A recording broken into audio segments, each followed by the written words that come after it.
The next day we knew we were going to get the story about this man called the Landgrave. Was he a prince, did Horst say, my brother asked. I think he said he wanted everyone to think he was a prince, I said. I wonder what Till's going to do with him. Maybe he's going to dress up as a princess, said my brother. By the time we got to see Horst, we had convinced ourselves that Till was going to dress up as a princess and ask to marry the Landgrave. So I said to Horst, "Does Till become a princess today?" Horst looked at me as if I was mad. "No," he said, "he's going to see the Landgrave of Hessen. That's what today's story is about."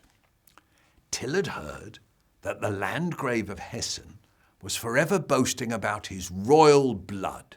He said his father had been a prince, and so was he. In fact, his entire family was royal. But Till knew that the Landgrave was a liar, and a very rich and very stupid one at that.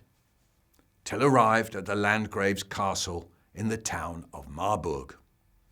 "Lord," said Till, "I am an artist." "Oh, that's wonderful," said the Landgrave. "We love artists here. What sort of work do you do?" "Sir," said Till, "I am a painter. I am the world's greatest painter. My paintings are better than everyone else's." "Oh, that's wonderful," said the Landgrave again. "Can I see some of your work?" "Of course," said Till, and he opened up his bag and took out some paintings he had bought in Flanders. "Oh, that's wonderful," said the Landgrave.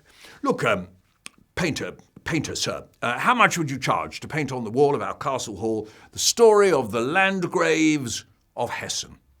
How I made friends with the King of Hungary, Prince, what's his name? Lord Thingamy, and the Duke of, "Well, gracious Prince," Till replied, "if you want a really excellent job done, it'll cost you 400 gold pieces." "Oh, that's wonderful," said the Landgrave. Till said he needed 100 gold pieces right away to buy paints, and the Landgrave agreed. Then Till said he needed something else.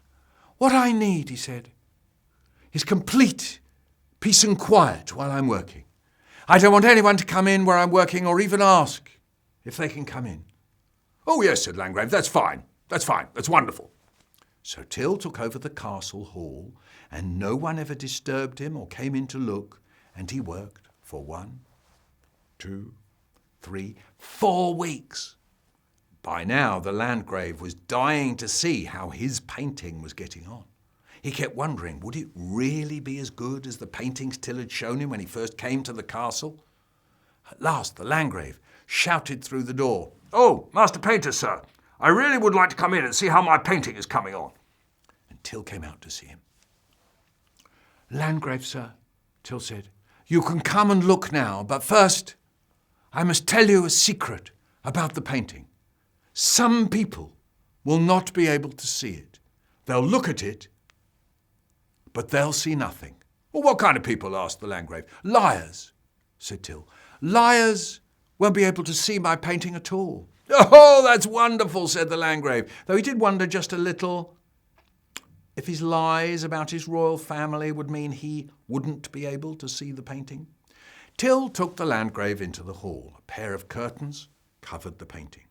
Now, with the Landgrave, Till drew the curtains aside. Shoo!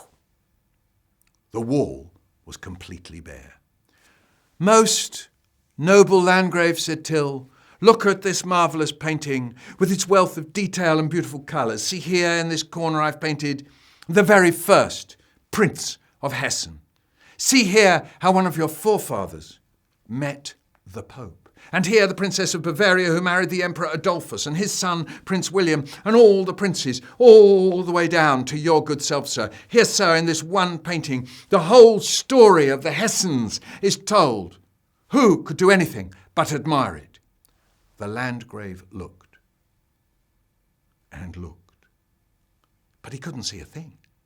He thought to himself, "All I can see is the wall. But I'd better not say anything to this painter fellow, or he'll know that I've lied about my family." Instead, the Landgrave said, "Oh, that's wonderful.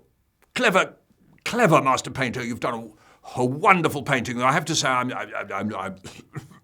I'm not an expert. But now I must go. The same day, the Landgrave's wife asked him, "How's the painting? Have you seen what he's done? Are you pleased? To be honest, though, I'm not sure he's going to do much. I've got a funny feeling he isn't quite who he says he is." But the Landgrave replied, "Oh, no, my dear, I trust him, and he's shown himself to be very skillful. He's a great master of the brush, my dear. Would you like to take a look?" "Oh, yes, indeed," said the Landgrave's wife. So Till was sent for, and he agreed to let her look at the painting. He told her, as he had told the Landgrave, what kind of people would not be able to see it. In she went, and with her went 8 servants and her woman jester. Once again, Till drew the curtains, and started describing all the forefathers and princes and royal families. Of course, nobody could see anything. But did they speak up? Did they say they couldn't see the painting? No, not one of them. Then suddenly, the woman jester said, "Oh, well, I suppose I'm one of your liars. I can't see a thing." "Oh dear," thought Till, "trouble here, the fool speaking the truth. I'd better get out, and quickly." When the Landgrave next saw his wife, he asked her, "Did you like the painting? What did you think of it?" "My gracious lord," she said, I thought it was marvellous, though I have to say, my woman jester didn't like it. She said she couldn't see a thing. Actually, my servants and my jester all think there's something funny going on." The Landgrave sent a message to Till, telling him to finish off the painting as soon as possible. The moment Till got the message, he went to see the Landgrave's treasurer. He took his 300 gold pieces and left. The next day, the Landgrave called for Till, and then he heard that Till had gone. So he went with all his lords to look at the painting. They looked, and they looked, but of course, they didn't see a thing. But again, did anybody say anything? Did anybody say they couldn't see it? No. Then somebody noticed something in the corner. "Oh, what's that?" said one of the lords. They drew closer and saw that it was a little drawing of an owl and a looking glass. An owl and a glass. Owlyglass. The Landgrave lifted his hands in the air. "Oh no! This is the work of Till Owlyglass," he said. "We've been tricked. There's no painting here." Everyone in the hall looked at one another. Of course, quite right. Of course, there isn't a painting there," they muttered. Then the Landgrave spoke up. "For one moment I thought I couldn't see the painting because I'm up. Well, never mind what I thought I was. Now, we all know why we can't see a painting here, don't we?" "Yes, of course we do," said everyone, and they felt much better now they knew they weren't liars. There were some people, though, who remembered that they and the Landgrave had pretended they could see Till's wonderful picture. It was then that they realised Till was right. People who lie couldn't see his painting. You see, Till showed more of the Landgrave and his court on that bare wall than any real picture could have done. Horse stopped. And, said my brother. "And what?" said Horst. "And meanwhile, Till was running down the road with 300 gold pieces in his pocket, and, said my brother. "I know what I said, and grinning all over his face." "You're going home tomorrow, aren't you?" said Horst. "Oh, yes," I said. "Have you got more stories to tell us?" "I might have," said Horst. "Oh, no," said my brother, we won't have. Oh, well, come and say goodbye all the same," said Horst. "And we'll get our medicine then, won't we?" I said. "Well, maybe," said Horst. "Maybe." And off we went.